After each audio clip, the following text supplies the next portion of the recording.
guys, Magical Girl Raising Project is a great anime. And I think it will be remembered along with all the many other cute little moe girls getting fucked up genre that I love so much.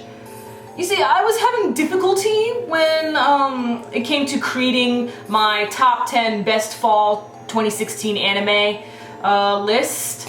That's not coming out anytime soon, by the way, but it's just around this point when we're nearing the end of the season. You know, we have about like 3 or 2 episodes left for some series. This is around the time when I start organizing my list, and I was having a lot of difficulty as to what should be the top 4, top 3 spots, you know?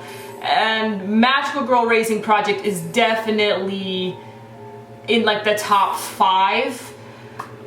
It depends like how you look at it. Like if you add sequels into the mix, then it's definitely the top 5. If you add like, if there's like no sequels, then it'll be like, you know, top 3 basically. Apologies for the leaf blower in the background. You see, Magical Girl Raising Project is just so well paced, and each episode is directed so well throughout the entire series. There's not a single boring episode. The first episode was, of course, introductions. By the second episode is when the plot hit, and we have like an even amount of villains. Like there's not like one villain to face. There's multiple villains, and some of them aren't even villains right off the bat. Some of them develop into an antagonist, and then we get like enough screen time with all the other magical girls except for Neburi, she's the only one. But everyone else had an even enough amount of screen time. We got to know about their backstory and their relationship with other characters. And our main character, you know, our main character, Snow White, she seemed like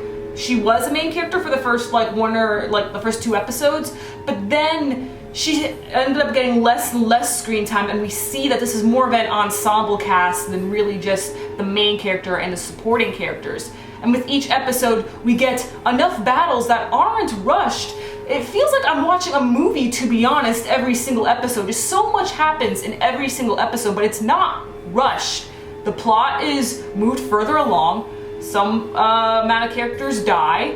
We get to learn more about other characters. We get action. This is a great anime, and I love it. Like sometime soon I have to make a top 10, or I don't even think there's 10. I should probably make like a top 5, you know, cute girls getting fucked up genre anime list, something like that. You know, like Whitcross, Yuki Yuna is a hero, though that's probably not going to be in the list. And of course, you know, Madoka Magica being the most popular one of them all, Higurashi no Nakokoro ni, you know, that kind of stuff. This anime will most definitely be in like the top 2. I can tell you that right off the bat. And some people even like this more than Madoka Magica, but you know, it depends on what you're looking for really. If you're looking for like a killing game, then this is it. If you're looking for, you know, something similar to Madoka Magica, then you choose either between Magical Girl Raising Project or Yuki Yuna as a Hero. But again, I don't recommend that anime. I don't know how that got a season 2. But anyway, with this episode of Magical Girl Raising Project, we have another great battle, Ripple versus Calamity Mary. Calamity Mary's descent, oh man, absolutely insane. Of course she wasn't a perfect character from the beginning, but still, just how she is right now is absolutely insane. And she would not stop until Ripple is dead. And this battle was well animated, well choreographed and everything. My mind was totally blown. And we see that Calamity Mary's weapons, they cannot be destroyed no matter what. And it took a lot. It took a little more than half the episode. I think it took about 13 minutes to defeat Calamity Mary, and Top Speed had to go in and help out, and ultimately Calamity Mary was killed. It was like, wow, that was tough. That was a long ass battle, but it was an entertaining one. And unfortunately, Top Speed was killed by Swim. Didn't see that coming. I mean, I did see Top Speed dying, and we all knew that she was pregnant, which was confirmed in this episode. But I didn't expect her to just die just like that. Just like that. You know, I was even like that when Calamity Mary died. Like when the ninja star stabbed her in the skull, I was just all like, whoa, just like that. Just like that, she's dead. It was like, wow. That's one thing I've noticed about the deaths in Magical Girl Raising Project is that they're not like glorified, heroic, or big, huge, upscale deaths like, wow, that was a deserving death, or that was a great death. Like, no, they kind of just die, just like that. I kind of mentioned this last week too, when Winter Prison died. It just happened, just like that. It's like, damn. It's cruel. But that's the kind of tone they're setting. It's supposed to let us know, like, yeah, people are dying, and they die just like this. The bodies are hitting the floor, okay? This is how it is, man. Whew, it's a real eye-opener, honestly. So it's sad to see Top Speed die just like that. And Ripple, she's really upset, and she was really, you know, attached to Top Speed. I enjoyed their relationship a lot.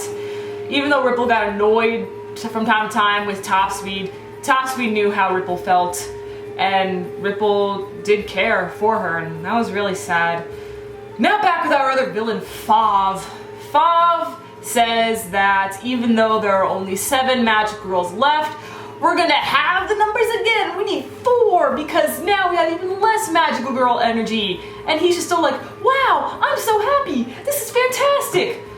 I have a feeling this has nothing to do with magical girl energy. Fauve just wants a show. What's wrong with Fauve? Isn't Fauve supposed to be a program? He's supposed to be some sort of holographic program. So what happened to Fauve? He must have been influenced by Cranberry, because we know he has this relationship with Cranberry, or there's some sort of glitch in his system, because we don't hear any news of this happening in other wards of Japan. You know, this mass-scale war between magical girls. There must be a glitch with Fauve or something. I don't know. It's honestly crazy what's going on with him.